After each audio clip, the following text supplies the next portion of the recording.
오늘 우리에서 하나님의 말씀은 구약성경 창세기 22장 12절부터 14절까지의 말씀입니다.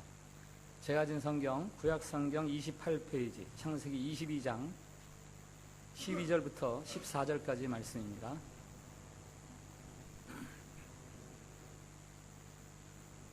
구약성경 28페이지 창세기 22장 12절부터 14절까지 말씀 봉독할 때에 살아계신 우리 하나님의 음성으로 들으시기 바랍니다.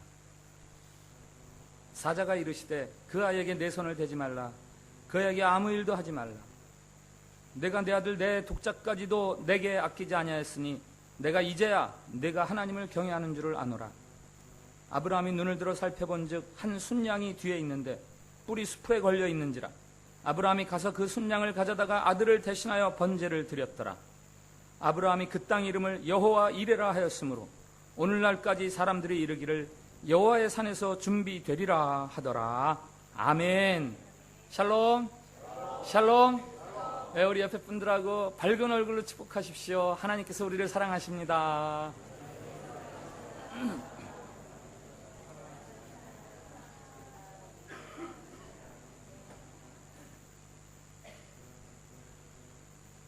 아브라함이 100세에 얻은 아들 이삭이 있습니다. 죽은 몸에서 태어난 것 같은 그런 아들이죠. 그런데 어느 날 하나님께서 그 아들 이삭을 나에게 번제로 드려라.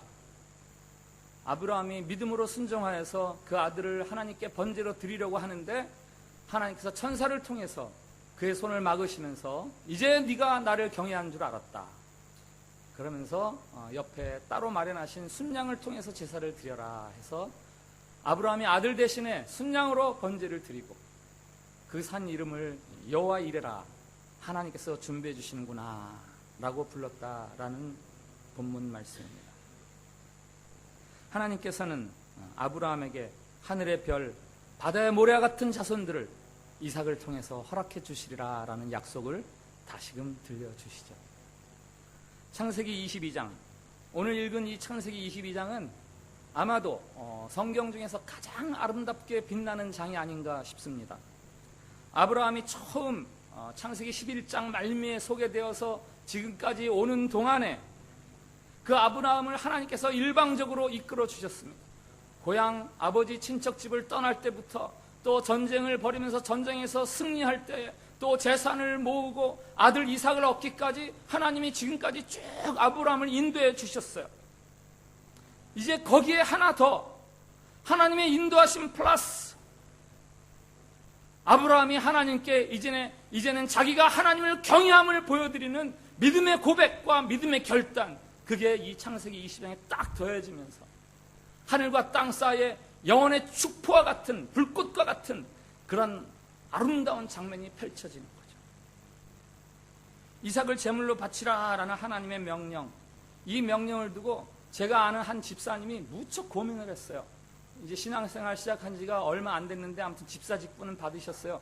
그런데 그분이 한국에서 윤리 선생님이었어요. 게다가 국비로 호주에 유학을 가서 공부하는 중에 이제 저와 같은 교회를 섬겼는데 이 부분에서 자꾸 이게 이해가 안 되는 거예요.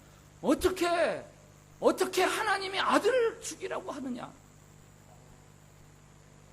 신앙이 윤리를 초월하는 걸 이야기하는가? 하나님이 비윤리적인 걸 이야기하는가?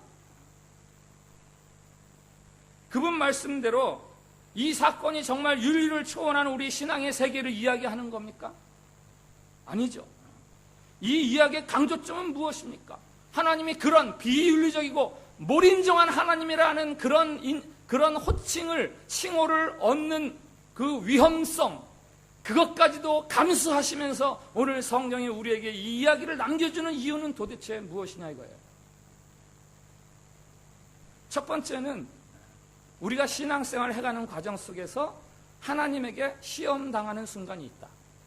하나님이 우리를 시험하시는 순간이 있다라는 거죠. 오늘 22장 1절 말씀을 우리 다 같이 한번 읽겠습니다. 시작. 그 일 후에 하나님이 아브라함을 시험하시려고 그를 부르시되 아브라함아 하시니 그가 이르되 내가 여기 있나이다. 아멘. 이 1장은 22장 전체의 어떤 프롤로그 같은 그런 이야기죠. 하나님이 아브라함을 시험하신다. 이 시험은 하나님이 아브라함을 망가뜨리려고, 아브라함을 못 살게 하려고 그렇게 주시는 시험이 아닙니다. 영어 성경에 보니까 테스트라고 나와 있어요. 테스트. 시험. 그렇다고 해서 뭐 이제 통과하면 합격, 통과하지 못하면 불합격, 이런 당락을 결정하는 그런 시험이 아닙니다. 우리가 잘 아는 로마서 말씀이 있어요. 우리가 환난 중에서도 즐거워할 수 있다. 왜냐하면 환난은 인내를, 인내는 연단을, 연단은 소망을 낳는 줄 알기 때문이다. 여기 연단이라는 말을 영어 성경에 보니까 NIV에는 캐릭터다. 우리가 환난 가운데서 인내하면서 우리의 캐릭터, 인격이 된다 이거예요. 인격이.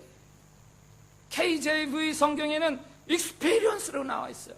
우리가 환난 가운데서 인내하다 보면은 우리가 영적 경험이 생기면서 더 든든한 견고한 믿음의 사람들이 된다. 그래서 우리가 환난 가운데서도 즐거워할 수 있다. 하나님의 시험은 아브라함을 더 인격이 담긴 신앙의 사람, 더 성숙하고 견고한 신앙의 사람으로 만들어내시려는 하나님의 시험이다 이거죠. 그 시험의 내용이 2절 말씀이 있습니다. 2절 말씀 한번 같이 읽겠습니다. 시작. 여호와께서 이르시되 내 아들 내 사랑하는 독자 이삭을 데리고 모리아 땅으로 가서 내가 내게 일러준 한 산 거기서 그를 번제로 드리라. 아멘. 하나님이 요구하시는 걸 뭐라 그래요? 내 아들, 내 사랑하는 독자. 그 독자가 어떤 아들입니까? 100세에 얻은 아들이에요. 25년을 기다려서 100세에 얻은 아들. 아브라함이 지금까지 하나님으로부터 많은 것을 받아 누렸지만 그것 중에서 가장 좋은 것, 그게 이삭이에요. 이 시험의 가장 큰 피해자라고 할까요? 희생자라고 할까요? 그건 이삭이 아니에요. 아브라함이에요. 아브라함이 너무 아끼는 걸 하나님이 희생하라는. 우리에게도 믿음의 진보와 성숙을 위해서 주시는 하나님의 시험이 있습니다.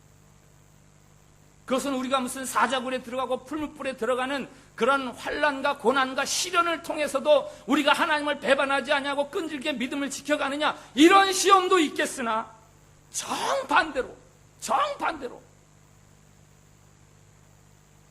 내가 아무 부족함이 없어요.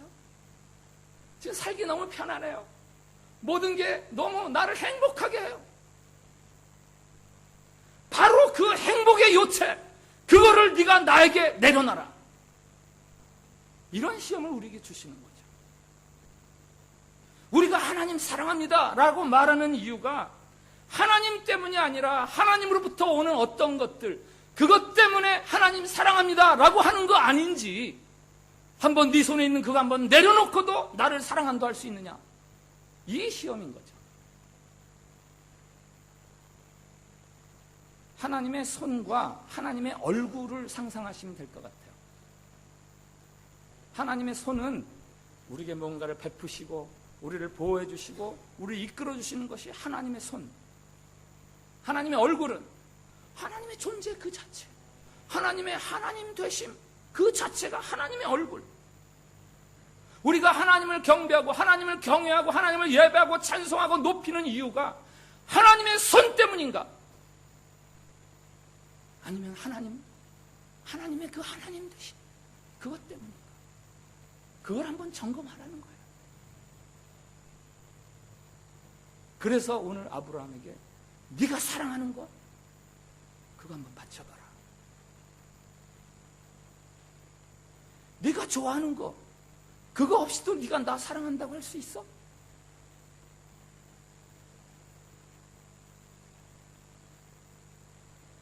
욥이 당한 시험이 바로 이런 시험이죠. 욥은 재산이 많았습니다. 자손들도 많았어요. 다복하고 행복했습니다. 건강했습니다. 사탄이 그럽니다. 욥이 하나님을 경배하는 것은 그가 모든 것이 갖추어졌으니까 하나님을 경배하는 거죠. 하나님은 그러십니다. 아니야. 욥은 그런 것 때문에 나를 경배하는 게 아니야. 그러다가 내기를 하는 거 아닙니까? 그거 한번 다 가져가 보자. 그래도 나를 경배하는. 하나님을 향한 우리의 믿음의 순수함, 그것은 모든 것을 빼앗겼을 때 비로소 검증될 수 있어요. 내 손에 칭찬이 있고 부러움이 있고 명성이 있고 높아짐이 있고 돈이 있고 성공이 있을 때 하나님을 높이고 찬양하는 것은 한 단계 테스트를 더 거쳐야만 검증될 수 있는 믿음인 거예요. 여러분이 가장 좋아하는 것이 무엇입니까? 여러분이 가장 자랑스러워하는 것이 무엇입니까? 그것들을 다 벗어버리고 하나님께 사랑한다고 하는 그 신앙 고백의 저울, 그 위에 한번 서보세요. 그때도 그 사랑의 고백이, 눈금이 변화되지 않는가? 변함이 없는가? 혹시 그거 다 벗어버렸더니 절반쯤으로 콱 떨어지는 거 아니에요? 하나님 사랑합니다 하는 눈금이? 아니면 정반대로 하나님 뭐 이래 세상이, 그러면서 막 하나님 원망하고 막 하나님 져버리는 거 아니에요? 괜히 나에게 쓸모없는 거, 내게 있으면 뭐 조금 좋지만 없어도 괜찮은 거, 그런 거 하나님 앞에 들으면서 하나님 사랑합니다, 내가 하나님을 경배합니다, 그러지 마세요. 이거 없으면 나 죽는데요? 이거 없으면 나 죽는데요? 할 수 있는 그거 하나님 앞에 내어놓으면서 하나님 사랑합니다 하는 고백을 드릴 수 있을 때에 우리는 진정한 믿음의 사람들이라고 인침받는 거죠. 하나님은 내가 왜, 무엇 때문에 하나님을 사랑하는지 보여달라는 거예요. 그게 오늘 아브라함에게 주시는 하나님의 시험이에요. 네가 나를 사랑한다고? 네가 나를 예배한다고? 뭐 때문에 그러는데?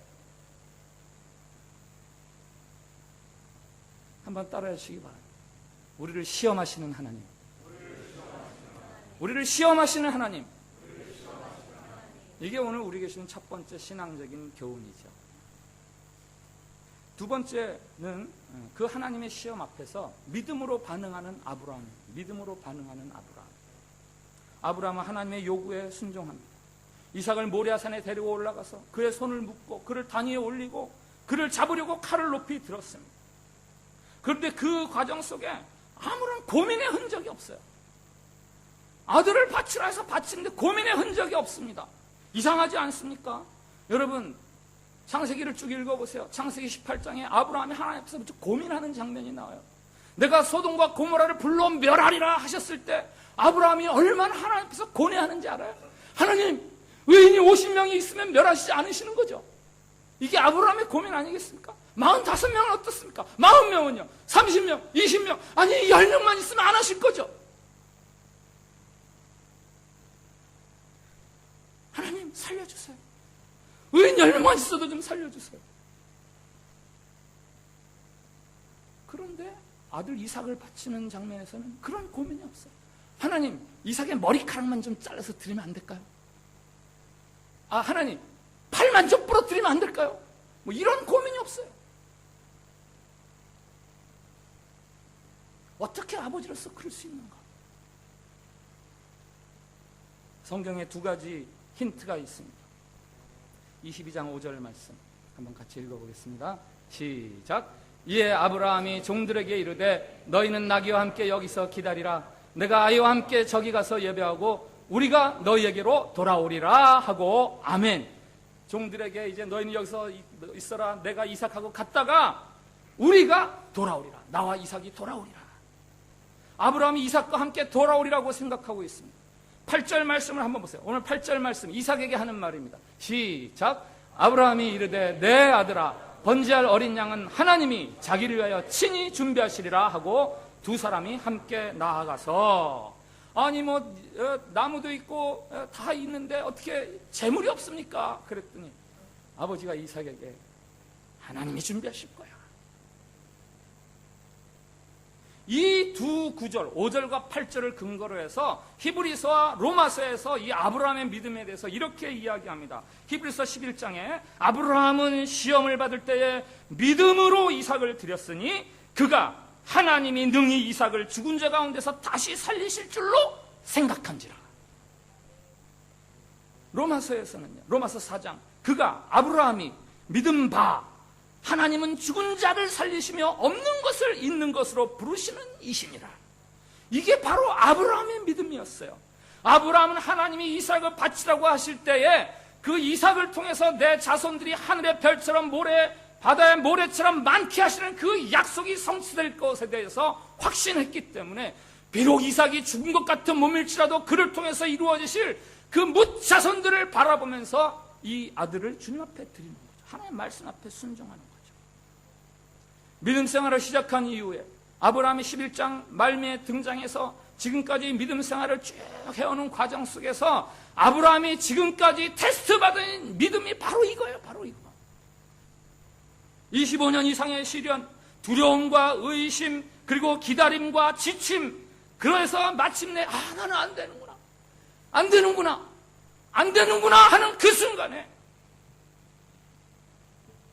순간에 어떤 고백을 하면서 살아가는가. 그가 알게 된 하나님의 사랑과 하나님의 권능이 있지요. 지금까지 그거를 경험한 거예요. 그래서 이제 아들을 번제로 드리라 하는 그 순간에도 비록 이 아들은 내가 죽일지라도 하나님은 다시 살리리라 라는 그런 믿음을 가지고 이미 경험했기 때문에.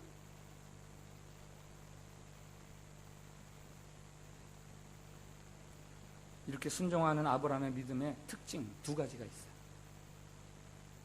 첫 번째는 3절에 나와 있어요. 우리 3절 말씀을 한번 같이 읽겠습니다. 시작.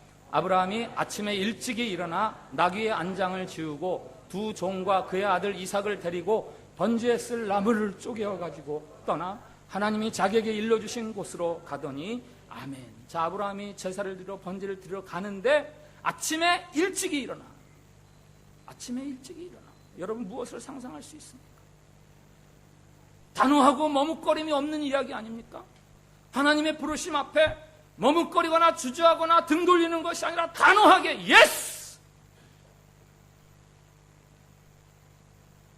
네! 즉각 반응한 거죠. 즉각. 또 하나는 4절에 있습니다. 4절 말씀 시작. 제3일에 아브라함이 눈을 들어 그곳을 멀리 바라본지라 아멘. 사흘길을 간 거예요. 사흘길을. 제3일 집을 떠나서 사흘 동안 간 겁니다. 중간에 되돌아서거나 뒤돌아보지 않고 선뜻 네 했다고 해서 그게 다가 아니라 그게 지속되는 믿음이 필요한 거예요. 아브라함의 믿음은 바로 그런 믿음이었어요. 예수님의 비유 말씀에 두 아들의 비유가 있어요. 포도원을 가자 아버지가 야 오늘 포도원 가서 일 좀 하자. 그 아들이 네.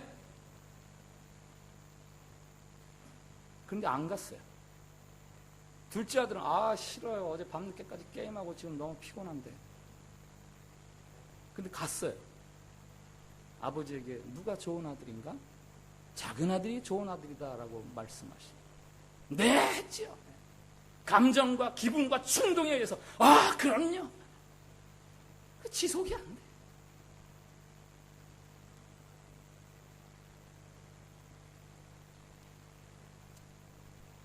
하나님 말씀에 순종하는 과정 속에서 흔들림이 있을 수 있습니다.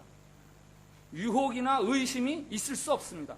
흔들림이 없거나 유혹, 의심이 없는 게 믿음이 좋은 게 아니에요.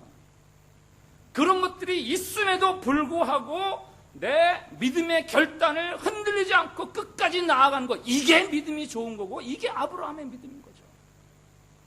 어떤 일을 이루기 위해서 세 가지 마음이 필요하다 그러죠. 초심, 그다음 열심, 그다음 뒷심. 초심, 열심, 뒷심. 네 하는 즉각적인 단호한 반응, 그게 초심이라면 그 반응이 변함없이 더 뜨겁게 유지되는 거, 이게 열심이고 갈수록 더 감사함과 즐거움으로 그 일에 순종하는 것, 이게 뒷심이고. 사도행전의 아나니아와 삽비라 이야기를 알고 계시죠? 그것도 예스 했습니다. 네! 자기들의 재산을 다 팔았어요. 그런데 막상 뒷심이 모자랐어요.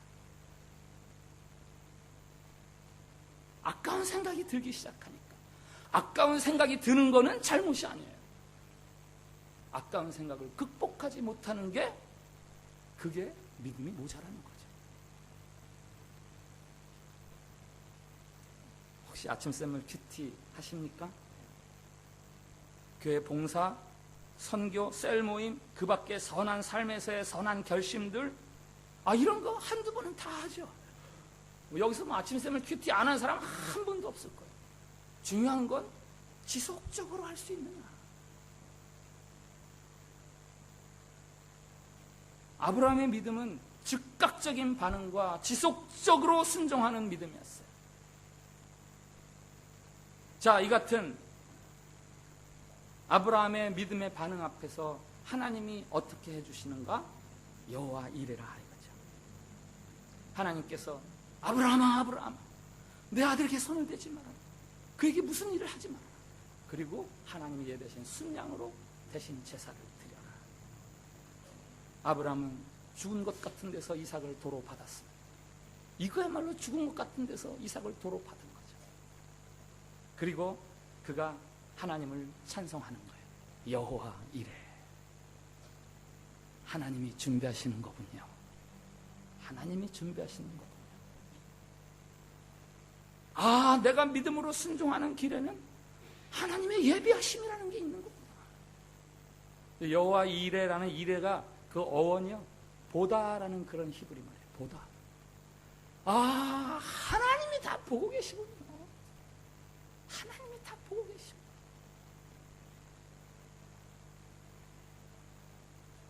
우리 조금 아까 함께 불렀던 찬양, 나의 가는 길 주님 인도하시네.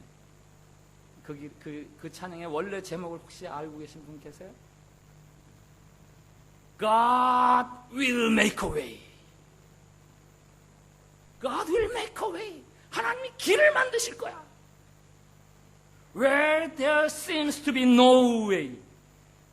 길이 없는 것 같은 그곳에서도 하나님이 길을 만드실 거야. 나의 가는 길 주님 인도하시네.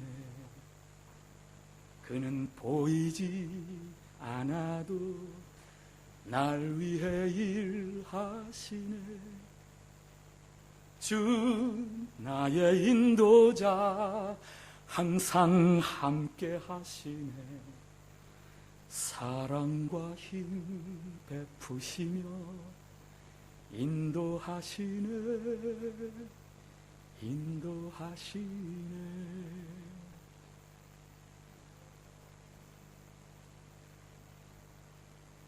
여러분, 아브라함이 이삭을 다시 데리고 그 산을 내려올 때 그 모습을 한번 상상해 보셨어요? 여호와 이레 하는 그 아브라함의 그 마음을 한번 상상해 보셨습니까? 내가 하나님을 위해서 죽음을 선언하니 하나님이 나를 다시 살려주시는구나. 이 고백 속에는요, 그냥 하나님 감사합니다, 물론 이런 것도 들어있는 거죠.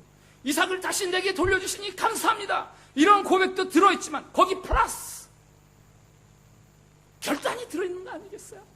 아, 이제 이후로는 내가 하나님을 위해서 하나님의 말씀이라면 내가 절대적으로 순종하며 살아가겠습니다. 그 순종하는 길에 하나님의 인도하심이 있음을 내가 이제는 믿겠습니다. 이런 결단과 고백이 같이 감사와 어우러져 있는 거죠. 이 아브라함의 이야기가 나오기까지 창세기의 맥락을 우리가 다 압니다. 하나님께서 인간을 지으셨어요. 그리고 그들에게 복을 주셨습니다. 근데 인간이 범죄했어요. 죄가 너무너무 관영해서 이제 하나님이 노하시되 물로 심판을 하셨습니다. 그러나 또 사람들이 바벨탑을 지으면서 하늘 높은 줄 모르고 자기들의 이름을 내려고 그렇게 하나님을 부정하고 그렇게 모른 척 살아갔어요. 그래서 하나님께서 그들을 다 흩어버리셨어요.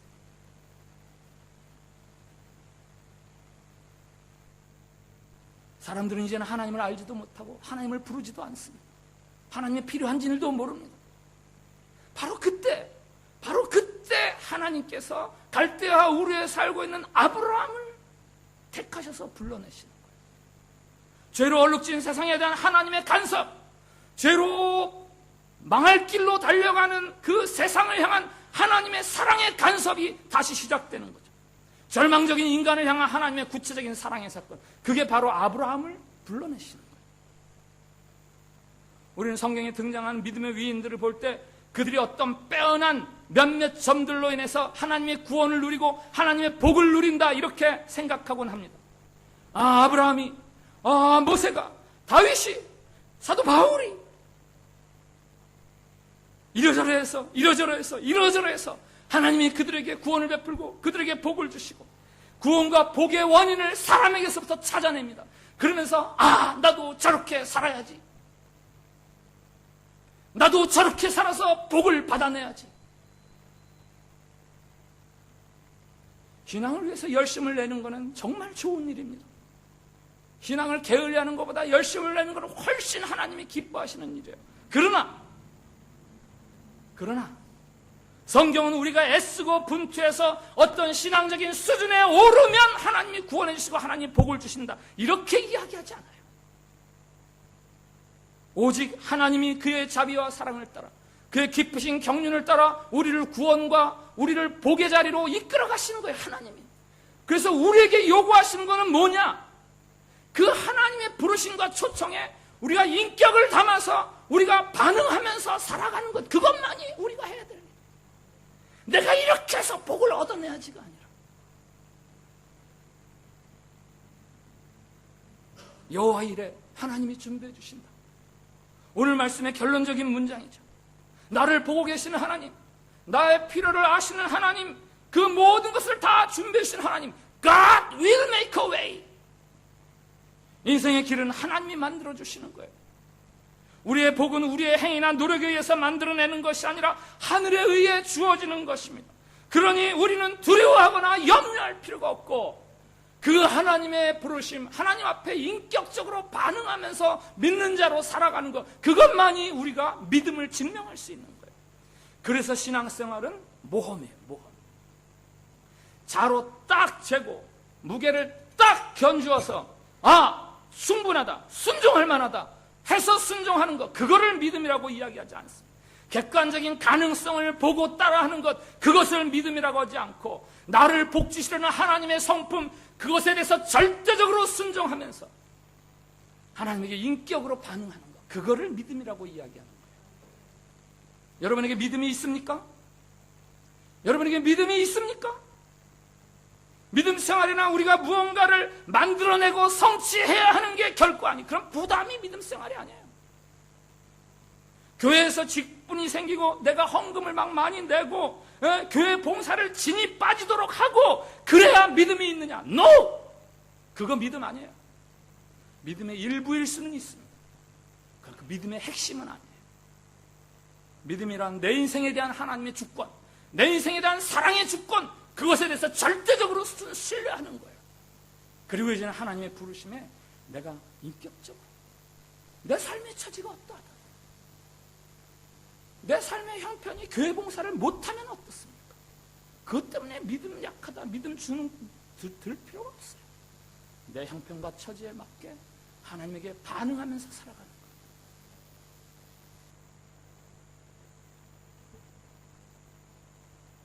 오늘 창세기 22장에 모리아 산하고 비교되는 산이 하나 또 있습니다. 아버지가 아들을 죽이는 산이에요. 갈보리 산이죠.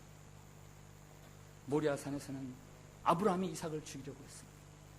갈보리 산에서는 하나님이 아들을 죽이십니다. 예수 그리스도시죠. 초두에 말씀드렸던 그 윤리 선생님, 그 선생님이 가진 의문, 하나님이 그렇게 비인격적이, 비윤리적이고 그렇게 몰인정한 분이신가? 그런 오해를 받으시면서까지 우리 하나님은 아들을 죽이시는 거예요. 아들이 십자가에 달려서 아버지 어째 나를 버리시나이까? 목이 마르다. 아들이 부르짖는 그 부르짖음을 그대로 들으시면서 아마 제가 생각엔 그래요. 이건 뭐 그냥 상상입니다. 하나님이 그냥 이 뒷짐, 아니 뒤에다가 손을 딱 묶으셨을 것 같아요. 왜냐하면은 그냥 막 뛰어나가니까, 그 소리 들으면 뛰어나가야 되니까. 제가 아는 어떤 분이 그래요. 부부 싸움을 할 때 주머니에다 손을 꽉 집어넣는데, 왜 그러냐? 자라올 때 엄마 아빠가 싸웠다 하면 아버지가 주먹을 쓰는 거예요. 그러니까 나는 절대로 주먹을 쓰지 말아야지.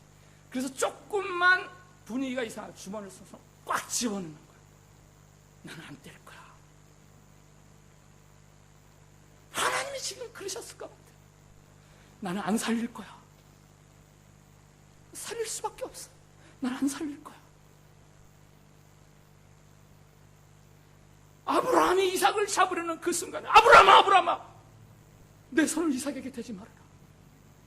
그렇게 이야기하시는 그 아버지께서 어찌 자기 아들은 죽어가는 모습을 그대로 보고 있어야 했습니까? 모리아 산에서 이삭 대신 드려지는 순양, 그것을 신학자들은 예수 그리스도다 이렇게 이야기를 하는 거죠. 하나님은 왜 자기 아들을 죽이셔야 했습니까? 죄를 지은 인간들, 무지해서 죄를 짓고 뻔히 알면서도 죄를 짓고, 본질상 우리는 모두 죄의 자녀들, 사망에 묶인 인간의 삶에 하나님이 개입하시기 위해서는 아들의 죽음밖에 없었어요. 우상을 숭배하던 갈대아 우르 땅에서 아브라함을 뽑아내시는 것처럼 죄로 얼룩진 땅에 아들을 보내심으로 이제 이 죄악의 땅에 하나님의 구원의 손길을 펼쳐가기 시작하시는 거예요. 죄를 향한 하나님의 사랑, 자기 힘으로는 도저히 어쩔 수 없는 이 죄로 관영한 이 세상 앞에 하나님이 개입하시기 위해서 하나님은 아들을 죽이시는 거예요. 이것이 오늘 아브라함의 생애의 하이라이트, 아브라함 생애 하이라이트라고 할 수 있는 이 모리아 산에서 우리가 배워야 하는, 보아야 하는 마지막 하나님의 사랑이죠. 이 창세기 22장은 저에게는 개인적으로 아주 특별한 장입니다. 저는 평생 이 장을 잊을 수가 없어요. 저는 직장 다니면서도 오랫동안 주의 종이 되고 싶은 마음이 있었습니다. 그래서 하나님에게 기도했어요. 하나님, 주의 종이 되고 싶은데, 지금 생각하면 참 바보 같은 질문이었어요. 주의 종이 되고 싶은데요? 그럼 되면 되지. 5년, 좀 길게 잡으면 한 10년 주님 앞에. 근데 제가 망설인 이유가 있어요. 제가 목사님 어떻게 해요? 그때만 해도 저에게는 목사님은 늘 하나님 대신하는 분이었으니까 제가 그런 걸 어떻게 해요? 나는 부족한데. 근데 하나님 목사 되고 싶어요. 1998년 1월 7일 새벽, 아파트 거실에서 출근 전에 혼자 일어나서 창세기를 쭉 읽다가 22장 오늘 말씀에 탁 걸렸어요. 하나님께서 말씀하시더니 이삭을 바쳐라. 이삭을 바쳐라. 이 말씀이 저에게는 두려워하지 말고 너의 미래를 나에게 맡길 수 있느냐? 너의 부족함을 나에게 맡길 수 있느냐? 너의 그 자신 없음을 나에게 맡길 수 있느냐?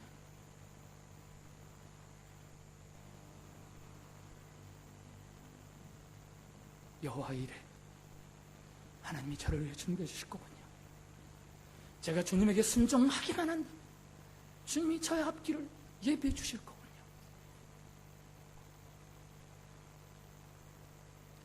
그날 이 말씀을 붙들고 하나님의 종이 되기로 결단을 했습니다. 여러분에게 혹 인간적인 내면 깊숙한 곳에 불안함이나 의심이나 두려움이나, 그래서 선뜻 응하지 못하는 하나님의 뜻이 있습니까? 오늘 이 말씀을 붙들고 그 문제를 해결하시기 바랍니다. 하나님을 신뢰하는 믿음으로 아멘 하고 응답하세요. 두려움이나 불안은 회피하거나 모른 척해서 이길 수 있는 게 아니에요. 불안이나 두려움은 내가 직면해서 믿음으로 정면 승부를 걸어서 극복해서 그거를 처리하는 거지, 불안이나 두려움을 회피하고 멀리해서 그거를 처리하는 그런 게 아닙니다. 하나님은 믿음으로 순종하는 자들을 보고 계세요. 그리고 아브라함에게 순양을 예배하신 것처럼 믿음으로 반응한 자들에게 순양을 예배해 주세요. 하나님이 산을 내려오는 아브라함에게 들려주시는 약속의 말씀이 있어요. 이 믿음의 큰 산을 넘어서서 내려오는 그 아브라함에게 들려주시는 약속의 말씀, 22장 17절 18절 우리 한번 같이 읽겠습니다. 시작. 내가 내게 큰 복을 주고 내 씨가 크게 번성하여 하늘의 별과 같고 바닷가의 모래와 같게 하리니 내 씨가 그 대적의 성문을 차지하리라. 또 내 씨로 말미암아 천하 만민이 복을 받으리니 이는 내가 나의 말을 준행하였음이니라 하셨다 하니라. 아멘. 자, 이 말씀을 잘 보세요. 생각나는 구절이 있지 않습니까? 네, 있습니다. 저 앞에 창세기 12장 1절. 아브라함을 맨 처음 부르실 때 하나님이 약속해 주셨던 약속의 말씀. 너는 너의 고향 친척 아비집을 떠나 내가 내게 보여줄 땅으로 가라. 내가 너로 큰 민족을 이루고 내게 복을 주어 내 이름을 창대케 하리니 너는 복이 될지라. 하나님이 고향 친척 아비집을 떠날 때 주셨던 약속, 그 동일한 약속을 오늘 큰 시험을 이기고 넉넉하게 이기고 모리아산을 내려올 때 하나님이 다시 들려주시는데, 동일한 약속의 말씀을 듣는 아브라함의 심정은 달라요. 오늘 22장에서 듣는 이 하나님의 약속의 말씀과 12장에서 들었던 하나님의 약속의 말씀과는 너무너무 차이가 있는 거예요. 감동이 달라요. 확신이 달라요. 가슴에는 희열과 환희가 넘쳐 흐릅니다. 이 주먹에는 힘이 불끈 쥐어지는 거예요. 믿음으로 시험을 이긴 자만이 누릴 수 있는 감격이요 감동입니다. 여호와 이래. 삶을 하나님이 준비해 주시는 거예요. 죽은 줄 알았던 이삭, 죽을 줄 알았던 이삭, 그 아이의 손을 잡고 그 아이의 헉헉대는 숨소리를 들으면서 기쁨과 감격으로 산을 내려오면서 아브라함이 말하는 거예요. 여호와 이래. 그 얼굴에 땀과 눈물로 얼룩져서 여호와 이래. 하나님이 준비하시는 거야. 앞으로는 내가 믿음으로 살아갈 거야. 이삭, 너도 앞으로는 믿음으로 살아가다오. 그 땀과 눈물로 얼룩져서 모리아산을 내려오는 아브라함의 얼굴을 묵상하다가 그 얼굴에 여러분들의 얼굴이 겹쳐지는 거예요. 제게. 여기 그 장로님의 얼굴이야. 그 집사님의 얼굴이 이거구나. 그 성도님의 얼굴이 이거구나. 우리 찬빛교회 성도 한 사람도 빠짐없이 어린아이부터 어른애리까지 남자로부터 여자애에게까지 이 땀과 눈물로 얼룩진 여호와 이레의 이 고백을 드리는 그런 축복과 영광이 이 찬빛교회 이 시대에 임하기를 진심으로 축원을 드립니다.